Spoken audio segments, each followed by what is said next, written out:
Blog. আজকে যাচ্ছি phone কিনতে। ফোনটা অ্যাকচুয়ালি খারাপ হয়ে গেছে, তো চলো ব্লগটা লাস্ট অবধি দেখতে থাকো। কালকে রাতে হঠাৎ করে ফোনের ডিসপ্লেটা খারাপ হয়ে গেল, তাই জন্য ভাবলাম ফোনটা ঠিক করাবো।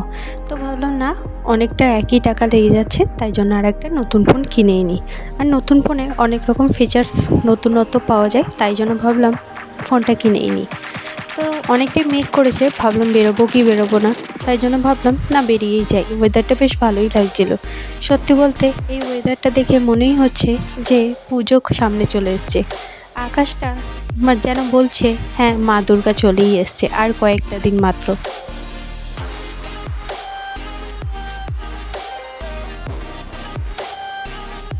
চলো, ফোনের দোকানে চলেই এসেছি, আর নতুন একটা ফোন নিয়েও নিয়েছি। আর এখানে সব কিছু কাগজপত্র ঠিক করছিলাম, আর এটা একদম ক্যাশে ফোনটা নিয়েছি, তো একদম ঠিকঠাক এসছে।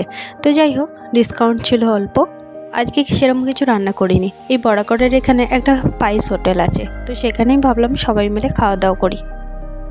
তো আমরা প্রথমে ভাবলাম ভেজ খাবো, তারপর দেখলাম না, একটা করে মাছ নিয়েই নিই। সত্যি বলতে আমরা যেখানেই যাই মাছে ভাতে বাঙালিই হয়ে গেছি। তো আমরা এই ভাত খেয়ে তারপর ভাবলাম আজকে যথাযথ হাটে যাওয়া হয়নি, এখান থেকেই যা যা বাজার আছে সব করে নিয়েই বাড়ি যাব।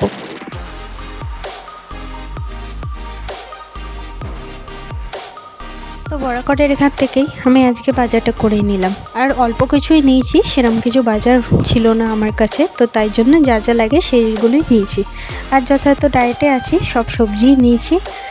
তো ভিডিওটা আজকে অনেকটাই বড় হয়ে গেছে, আর সব কিছু তোমাদের বললামই। আর সত্যি কথা বলতে ফোন না থাকলে না একদম মনটা ভালো থাকে না, তাই জন্য ফোনটা না থাকলে যতক্ষণ না ফোন কেনা হচ্ছে ততক্ষণ মনটা একদমই ভালো থাকে না। যাই হোক, এটার মধ্যে একদম ডুয়েল ক্যামেরা আছে, সেটাও তোমাদেরকে দেখাচ্ছি। ফিচার্সগুলো খুব ভালো। চলো আজকের মতো এখানেই, আরও নতুন ব্লগ আসছে।